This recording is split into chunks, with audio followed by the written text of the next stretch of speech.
Right, so Andrew Neil, veteran broadcaster, absolute political heavyweight, the man who once made Ben Shapiro storm out of an interview, has just absolutely eviscerated Keir Starmer over what he's calling a national scandal. And no, it's not about beer and curry in Durham, it's not about Sue Gray's salary, it's about something potentially far more serious, the state of Britain's military, while our Prime Minister cheerfully promises boots on the ground in Ukraine. Neil's basically accused Starmer of writing checks our armed forces literally cannot cash, and honestly, the numbers he's dropping are genuinely alarming. So buckle up, because we're diving into why one of Britain's sharpest political minds thinks the government is playing pretend soldiers while the world burns around us. Oh, and if you enjoy watching me dissect political drama with the energy of someone who's had far too much coffee, smash that subscribe button and hit the bell icon so you don't miss the chaos. Trust me, British politics is currently serving content on a silver platter. So, let's set the scene. Keir Starmer stands up, looking very prime ministerial, and announces that Britain, yes, little Britain, will be deploying troops to Ukraine as peacekeepers once a deal with Russia is reached. UK and French forces in military hubs in Kyiv. Sounds impressive, right? Sounds like proper leadership on the world stage, like we're stepping up, doing our bit, shoulder to shoulder with our allies. Very Churchillian, very we shall fight them on the beaches. Except there's one tiny, insignificant problem that Andrew Neil has helpfully pointed out. We don't actually have the military to back this up. It's like promising to drive your mate to the airport in your Ferrari when you've actually sold the Ferrari and you're currently riding a bicycle with a wonky wheel. Neil didn't hold back. He called it a purely performative gesture, which is political journalist speak for absolute theatre. He's essentially saying Starmer's committed to deploying a military that's been starved of proper funding, and that this whole announcement is about as genuine as a politician's promise to fix the NHS. Ouch. And when Andrew Neil, a man who spent decades grilling politicians for breakfast, says something's performative, you know it's not a compliment. This is the equivalent of Gordon Ramsay calling your cooking interesting. Now, here's where it gets properly concerning, and where Neil absolutely brings the receipts. Defence spending in 2024-25 was about 60 billion quid. Sounds like a lot, doesn't it? 60 billion! That's enough money to buy every person in Britain about 800 quid worth of military something. But hold on, when you look at it in real terms, adjusting for inflation and rising costs, it's going up to 62 billion this year and 63.5 billion in 2026-27. Andrew Neil's response to these increases are peanuts. His word, not mine. Peanuts. At a time when we've got Putin doing his best impression of a Bond villain, China flexing in the Pacific, the Middle East doing its usual Middle East thing, and Trump demanding NATO members actually pull their weight, Britain's defence budget is increasing by what Neil considers pocket change. And then, and this is where it gets properly spicy, Neil drops this absolute bombshell. Even our appeasement leaders in the 1930s increased defence spending by far more when facing the Nazi threat. Let that sink in for a moment. The governments that were literally trying to avoid war, the Neville Chamberlain peace for our time era, the crowd that everyone now agrees catastrophically underestimated Hitler, even they spent more on defence proportionally than we're planning to now. That's not just a criticism, that's a historical comparison that should make any government extremely uncomfortable. It's like being told you're less prepared for an exam than the kid who didn't even know there was an exam. But wait, it gets better, or worse, depending on your perspective. Neil points out that while defence spending increases are minimal, barely keeping pace with reality, welfare spending is getting massive rises.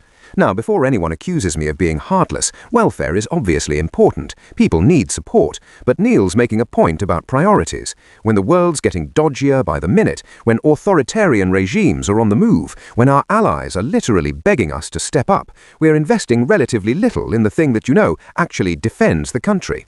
It's like discovering your house insurance has barely gone up while you've just moved next door to a fireworks factory and a family of pyromaniac raccoons. Then Andrew Neil goes full conspiracy theory. Well, not conspiracy theory, more like cynical political analysis, which is honestly just conspiracy theory for journalism degrees. He suggests that Starmer might have only agreed to this Ukraine deployment because he knows Russia would never accept it, meaning there'll be no peace deal, meaning we'll never actually have to deploy anyone. It's performative, it's theatre, it's saying the right things for the cameras while knowing you'll never have to follow through. Like promising your parents you'll definitely tidy your room this weekend, while secretly knowing the world might end before then. It's a gesture designed to make Britain look committed without actually requiring commitment. Now, in the middle of all this doom and gloom, Neil does give a shout-out to John Healey, the Defence Secretary, calls him a patriot who believes in the defence of the nation, and says he needs to make his voice heard, which is code for someone in this government actually gets it, and he needs to start banging some heads together before we end up in serious trouble. It's a rare moment of praise in what is otherwise an absolute demolition job. Healey apparently understands that you can't defend a country on good vibes and ambitious PowerPoint presentations. So, where does this leave us? The government's promised to hit 2.5% of GDP on defense spending by 2027. They've also got an ambition, note the word ambition, not commitment, to reach 3%, but no actual date for when that might happen. An ambition without a deadline is just a wish. It's like saying you've got ambitions to get fit while currently eating a family-size bag of crisps on the sofa. And all of this is happening while Donald Trump, yes, that Donald Trump, is literally pressuring NATO members to increase their defense spending because even he's realized that America can't babysit Europe forever. Andrew Neil's final verdict: this is becoming a national scandal. Not a mistake, not a miscalculation, a scandal. Britain, a nuclear power, a permanent member of the UN Security Council, one of the world's leading economies, apparently can't afford to properly fund its military while promising to deploy that same military to one of the most volatile regions on Earth. We're essentially the person who rocks up to a potluck dinner with a single pack of crackers and then volunteers to host next year's Christmas dinner. It's embarrassing, it's concerning, and according to Neil, it's completely unsustainable. Because here's the thing that makes this more than just political point scoring. This matters. If Russia sees that Britain can't back up its commitments, if our allies start questioning whether we're serious, if adversaries decide we're all bark and no bite, that has real consequences. Deterrence only works if people believe you can actually follow through. A military that's underfunded, overstretched, and being promised out to commitments it can't fulfill is a military that stops being a deterrent and starts being a liability. And in a world where strong men are testing boundaries and international order is looking shakier than a Jenga tower at a stag do, that's genuinely worrying. So, Andrew Neil has thrown down the gauntlet. He's called out what he sees as a fundamental failure of this government to match its rhetoric with reality. Starmer wants to look strong on the world stage, wants Britain to be a serious player, wants us to stand with Ukraine and stand up to Russia, but according to Neil, he's not willing to put the money where his mouth is.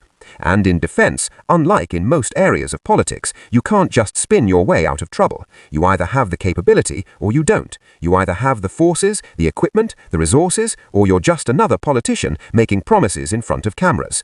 The question now is whether anyone in government is actually listening, whether this national scandal, as Neil calls it, will be taken seriously, or whether it'll be dismissed as just another broadcaster having a moan. But when that broadcaster is Andrew Neil, and when he's backing up his argument with numbers, historical comparisons, and a pretty damning analysis of government priorities, maybe, just maybe, it's worth paying attention.